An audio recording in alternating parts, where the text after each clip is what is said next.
Zach Wilson in preseason injured his knee. Thankfully, it wasn't an ACL and it was a meniscus. And he had right knee surgery. It was deemed a success. Recovery time is scheduled for 2 to 4 weeks.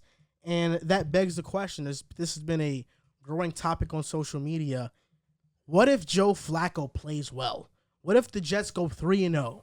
We beat the Ravens. We beat the Browns. We beat the Bengals. Should they just keep Joe Flacco out there and not play Zach Wilson, not start him when he's fully healthy? I'm curious to hear your answer, Joel, because you thought this was a waste of a topic. I do think this is a wasted topic. We just talked about in the last show when Zach Wilson went down and everyone thought the worst, that it was a torn ACL. I just got an epiphany. I was like, this year doesn't matter. The only thing that matters is finding out if Zach Wilson is the starting franchise quarterback, and we don't have to think about a quarterback in the 23 draft or trading for one or free agency, whatever. The number one thing the Jets have to figure out is if Zach Wilson is a franchise quarterback. Joe Flacco, respectfully, he's been a great career. He's a vet. He's done it all. Been to a Super Bowl, won a Super Bowl. He elevates guys. 1 year. If Joe Flacco went out and put up 500 yards and 5 touchdowns both of the first 2 games, his ass is still sitting. His ass is fucking sitting because we need Zach Wilson in the starting lineup because Joe Flacco is not the franchise. 36-year-old Joe Flacco is not going to be the franchise guy. We need to find out if Zach Wilson is the guy. The time of waiting 3 years to find out if that's your franchise guy, they're over. I know the Giants are doing it with Daniel Jones. Daniel Jones' time is up. We know what he is. You have to, in my opinion, 2 seasons to prove you're a franchise quarterback. We saw it with the first year with Zach. First half of the year was pretty choppy, got injured. Second half of the year, he looked pretty damn good. Now this second season, this is his time to show I'm the franchise guy. I can be the leader of this team and elevate guys around me with this great offensive weapons and line, and we think we have a pretty good coaching staff as well. You can't have Flacco out there. You're going to halt Zach Wilson's progress. I don't give a shit what Joe Flacco does. If Zach Wilson's out 4 weeks and we're 4-0 and Joe Flacco is leading the league and everything, it doesn't matter because even if Joe Flacco brought us to the playoffs and we lose in the first round, what did we find out? We have a borderline playoff team with an aging quarterback, and now we don't know if Zach Wilson's our franchise guy. It's a waste of time. It's not a waste of time. What on earth? This has been such a weird episode. And this is why I say that. And this is why this is not a waste of a topic. Where's his Funko Pop that you violated last week? Zach Wilson, there's no doubt in my mind he's a franchise guy. He's the guy. He's the New York Jets quarterback. There's no doubt about it. I think the Jets rushed out Zach Wilson too early last season. He should have sat last season, to be honest. He should have learned. He should have pulled the Trey Lance.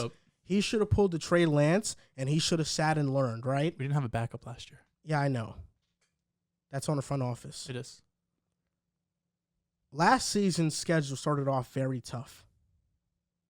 This season's schedule is brutal as well.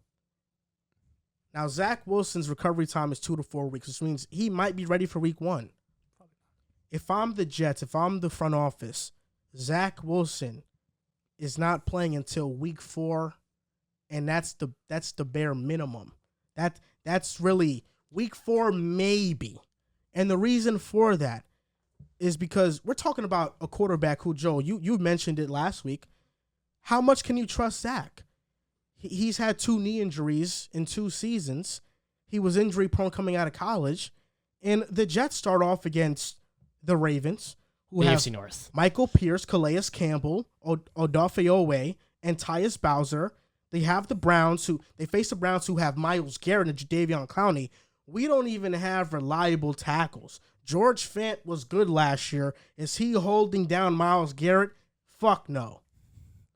Bengals, DJ Reader, Trey Hendrickson. The Jets are starting off the season facing great defensive lines. And there's no doubt Zach Wilson is going to get hit a lot when that happens.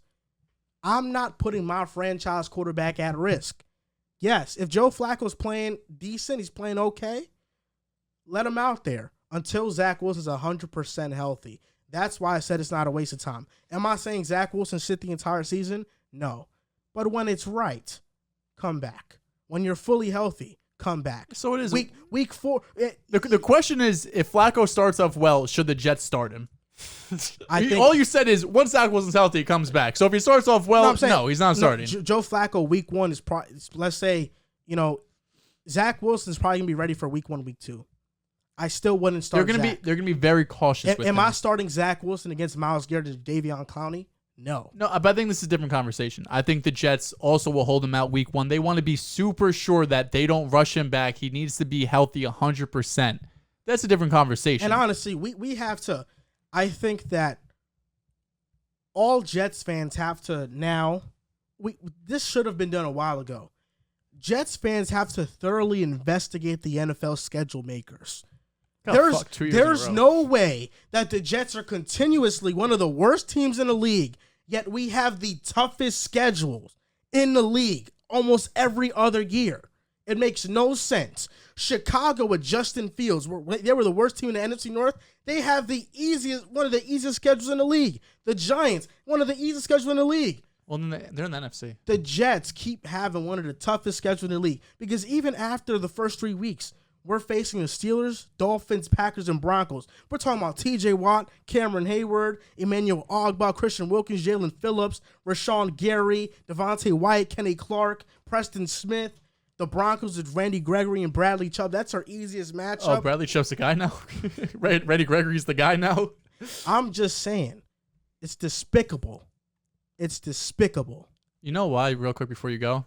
The AFC just has so much more better teams, like we were saying in the last segment, but go on. It's funny how that works. Crazy, They right? legitimately don't play a bad football team. The New York Jets, who have not made the playoffs in 12 years, until Week 12 against the Bears. You play the AFC North, and you got, like you said, all those teams. But then you got Buffalo coming off your bye week, the Patriots again, and then the Bears. Just because that's how it works doesn't mean the Eagles are lock-ins for Super Bowl. Shut up. Now, we have to come back to reality. I have to level you a little bit. You have reason behind Zach Wilson. I used the word moxie before to define some. I think Zach Wilson has it. But at the same time, you have to answer this question. Was Zach Wilson terrible in his rookie season? He wasn't that good. Was he terrible? He was not a good quarterback. Was he below average or terrible? It was his rookie season, growing pains. And so you can't confidently say yet until he shows it to you he is a franchise quarterback. You have to actually prove it first. I'm bought in. I'm bought in. So you're bought in without actually seeing it. That's what they call delusion. You don't want to be bought. You don't want to be bought in. You're not bought. You don't have to be bought in. I love Zach Wilson. I think he's gonna be. You thought Mason Rudolph was a franchise quarterback. I think Gardner Minshew's a franchise quarterback. I said Mason Rudolph would be a bridge for the Steelers, and then they signed Mitch Trubisky. That's what I said. I thought Mason. So you're more sold on Mason Rudolph than you are Zach Wilson because he's shown a little bit more.